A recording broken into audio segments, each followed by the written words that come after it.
जो मुसलमान होते हैं और जो ईसाई भी हैं और मार्क्सवादी यानी वामपंथी जो होते हैं, कम्युनिस्ट जो होते हैं, और साथ साथ में जय भीम जय नीम मीम करने वाले जो गद्दार होते हैं, वो लोग अक्सर हनुमान जी के जन्म पर टीका टिप्पणी करते हैं, गंदी गंदी गालियां देते हैं कि भगवान हनुमान जी जो थे वो नियोग से पैदा हुए थे, वो किसी पराये मर्द के वीर्य से पैदा हुए थे। मैं हनुमान भक्त हूँ, इसलिए आज मैं इस आक्षेप का निराकरण सदैव के लिए कर दूंगा। इसके लिए मैं पढ़ूंगा श्रीमद् वाल्मीकि रामायण, गीता प्रेस गोरखपुर का, और साथ ही मैं पढ़ूंगा शिव महापुराण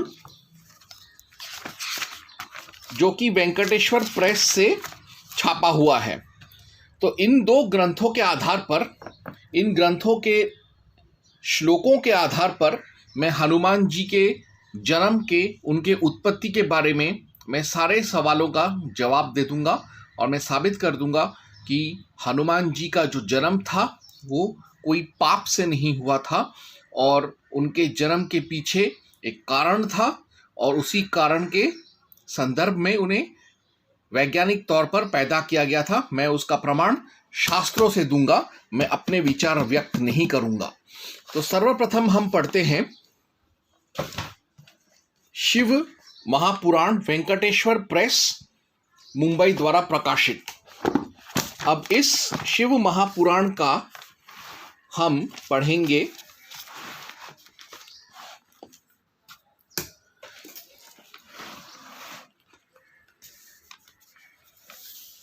शिव महापुराण शतरुद्र संहिता अनुवाक 20, शतरुद्र संहिता भाग 3 अनुवाक 20 का श्लोक संख्या 3 से 6।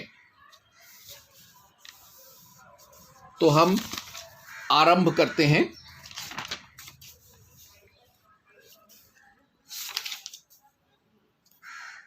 हे प्रिय परमेश्वर, मैं पहले आपको संस्कृत का पढ़ के सुनाऊंगा तो उससे आप लोगों को और भी आसानी होगा समझने में। संस्कृत ऐसा है, एकस्मिन् समये शंभुरद्भुतोतिकरः प्रभु ददर्श मोहिनी रूपं विष्णुरस्य हि वसद्वणः चक्रे स्वयं शुभितं शंभु काम बाण हतो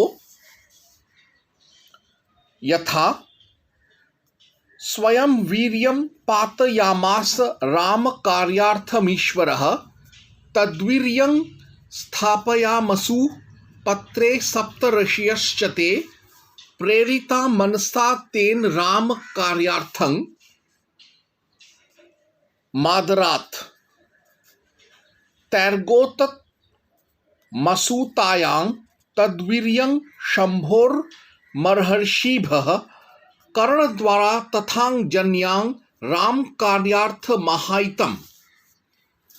इसका हिंदी अनुवाद ऐसा है, एक समय गुण युक्त लीला करने वाले प्रभु शिव ने विष्णु का मोहिनी रूप देखा तो कामदेव के बाण से ताड़ित हुए शिवजी ने अपने आप को काम में व्याकुल किया और रामचंद्र जी के कार्य के अर्थ अपना वीर्य गिराया। तब आदर से रामचंद्र के कार्य के अर्थ मन से शिवजी के द्वारा प्रेरणा किए हुए उन सप्त ऋषियों ने उस वीर्य को पत्ते पर स्थापित किया।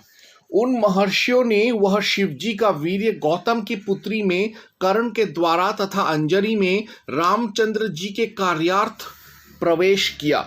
तो सर्वप्रथम हम यह देखते हैं कि इस शिव पुराण के प्रकरण में ये लिखा गया है कि भगवान शिव ने जानबूझकर वीर्यपात किया और सप्तऋषियों को यह मानसिक प्रेरणा दिया, मानसिक आदेश दिया कि वो उस वीर्य को संजो कर रखे और यथा समय उसे गौतम ऋषि के पुत्री अर्थात माता अंजनी के गर्भ में स्थापित किया जाए। यहाँ पर कर्ण कहा गया है।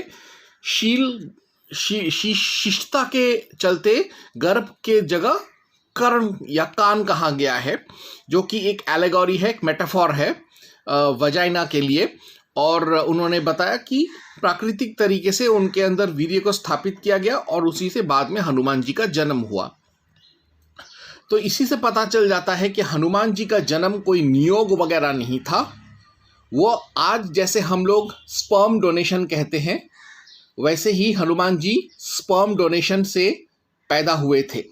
और इसी चीज़ को इसी प्रक्रिया को, मतलब हनुमान जी के उत्पत्ति के प्रक्रिया को और भी बढ़िया तरीके से बताया गया है राम की सबसे प्रसिद्ध पुस्तक रामायण में। इसके लिए हम पढ़ते हैं श्रीमद् वाल्मीकि रामायण किष्किंधा कांड,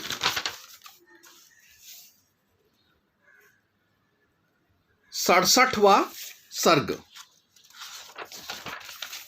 श्लोक कुछ ऐसा है, मैं पूरा आपको पढ़ के सुनाता हूँ। मैं पहले संस्कृत में मैं पढ़ के सुनाऊंगा, फिर मैं आपको हिंदी का अनुवाद बताऊंगा। मानुषं विग्रहं कन्या रूप यौवन शालिनी विचित्र माल्याभरणा कदाचित सौमधारिणी अचरत पर्वतस्याग्रे प्रावृडम्बुद सन्निभे तस्या वस्त्रं विशालाक्ष्याः पीतं रक्तदशं शुभम् स्थितायाः पर्वतस्याग्रे मारुतोपाहरत् शयनः स ददर्श ततस्तया वृत्तावृ सुसंहतो स्तनो च पीनो सहितो सुजातं चारु चाननम् तां बलादायत श्रोणीं तनुमध्यां यशस्विनीं त्वद्वष्टैव शुभ सर्वांगी पवनः काममोहितः स तां भुज्याम्यां दीर्घाभ्यां पर्यश्वजत मारुतः मन्मथाविष्ट सर्वांगनो गतात्मा ताम निंदिताम सा तु तत्रैव संभ्रांता सुव्रता वाक्यम अब्रवीत एक पत्नी व्रत मिदं को नाशयी तु मिच्छति अंजनाया वचः श्रुत्वा मारुतः प्रत्यभाषत न त्वां हिंसामि शुश्रोणि मा भूत ते मनसो भयम् मना सास्मि गतो यत् त्वां परिपश्वज्य यशस्विनी वीर्यवान् बुद्धि संपन्नस्तव पुत्रो भविष्यति महासत्वो महातेजा महाबल पराक्रमः लंघने प्लवने चैव भविष्यति मया समः एव मुक्ता ततस्तुष्टा जननी ते महाकाये गुहायां त्वां महाबाहो प्रजज्ञे प्लवगर्षभः। यानी एक दिन की बात है, रूप और यौवन से सुशोभित होने वाली अंजना मानवीय स्त्री का शरीर धारण करके वर्षाकाल के मेघ की भांति श्याम कांति वाले एक पर्वत शिखर पर विचर रही थी। उसके अंगों पर रेशमी साड़ी शोभा पाती थी। वह फूलों के विचित्र आभूषणों से विशोभित थी। उस विशाल लोचना बाला का सुंदर वस्त्र तो पीले रंग का था, किंतु उसके किनारे का रंग लाल था।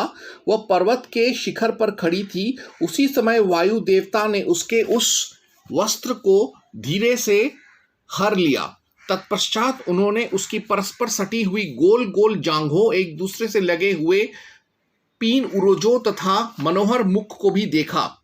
उसके नितंब ऊंचे और विस्तृत थे, कटिभाग बहुत ही पतला था, उसके सारे अंग परम सुंदर थे। इस प्रकार बलपूर्वक यशस्विनी अंजना के अंगों का अवलोकन करके पवन देवता काम से मोहित हो गए। उनके संपूर्ण अंगों में काम भाव का आवेश हो गया। मन अंजना में ही लग गया। उन्होंने उस अनिंद्य सुंदरी को अपनी दोनों विशाल भुजाओं में भरकर हृदय से लगा लिया। अंजना उत्तम व्रत का पालन करने वाली सती नारी थी, अतः उसे उस अवस्था में पढ़कर वह वहीं घबरा उठी और बोली, कौन मेरे इस पातिव्रत्य का नाश करना चाहता है? अंजना की बात सुनकर पवनदेव ने उत्तर दिया, सुश्रोणी, मैं तुम्हारी एक पत्नी व्रत का नाश नहीं कर रहा हूं, अतः तुम्हारे मन से यह भय दूर हो जाना चाहिए। यशस्विनी, मैंने अव्यक्त रूप से तुम्हारा आलिंगन करके मानसिक संकल्प के द्वारा तुम्हारे साथ समागम किया है। इसमें तुम्हें बल पराक्रम से संपन्न एवं बुद्धिमान पुत्र प्राप्त होगा। यह महान, शौर्यवान, धैर्यवान, महातेजस्वी, महाबली, महापराक्रमी तथा लांघने और छलांग मारने में मेरे समान होगा। महाकपे, वायुदेव के ऐसा कहने पर तुम्हारी पूजनीय माता प्रसन्न हो गई। महाबाहो, वानर श्रेष्ठ, फिर उन्होंने तुम्हें एक गुफा में जन्म दिया। अब हम इसमें देखते हैं कि जो किष्किंधा कांड, वाल्मीकि रामायण के किष्किंधा कांड के 66 यानी 67 से लेकर 67वें सर्ग के 10 से लेकर 19वें श्लोक में हनुमान जी के जन्म का वर्णन, विस्तृत वर्णन दिया गया है। इसमें माता अंजनी के शरीर का भी वर्णन किया गया है। वो इसलिए किया गया है ताकि ये बताया जा सके, ये परखा जा सके कि वो एक बच्ची नहीं है, वो नव यौवना नहीं है, वो एक मैच्योर्ड महिला है जो गर्भ धारण कर सकती हैं। इसीलिए उनका शारीरिक स्थिति का वर्णन किया गया, ये साबित करने के लिए कि वो गर्भ धारण करने के लायक थी। वे कोई छोटी बच्ची नहीं थी जिसको जेहोवा, जिस मेरी को बचपन में प्रेग्नेंट करके चला गया, वैसे सिचुएशन माता अंजनी के साथ नहीं हुआ था। और दूसरी बात, हम इसी श्लोक के 16वें, 17वें और 18वें श्लोकों को अगर हम पढ़े, वचनों को अगर हम पढ़े, शब्दों को अगर हम पढ़े, तो हम देखते हैं कि इसमें कोई देयर वाज नो नियोग हियर, कोई नियोग नहीं है, क्योंकि इसमें वायु और अंजनी का कोई शारीरिक या सेक्सुअल संबंध नहीं हुआ था। और उन्होंने खुद कहते हैं कि मैं तुम्हारी एक पत्नी व्रत का नाश नहीं कर रहा हूं, मैं मानसिक संकल्प के द्वारा तुम्हारे साथ समागम कर रहा हूं।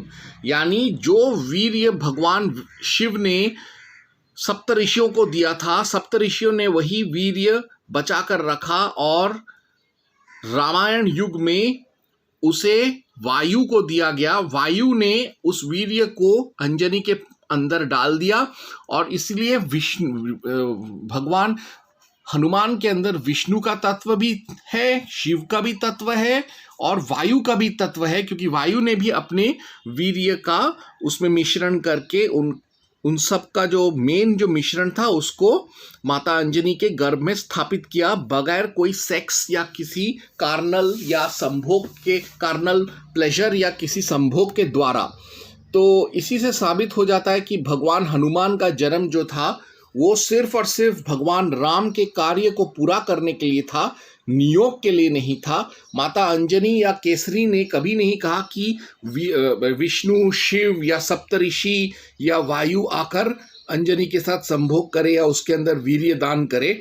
इसमें ये वीर्य दान अवश्य था, क्योंकि ये वीर्य दान जरूरी था राम के काम को पूरा करने के लिए, अन्यथा यह नियोग बिल्कुल नहीं था।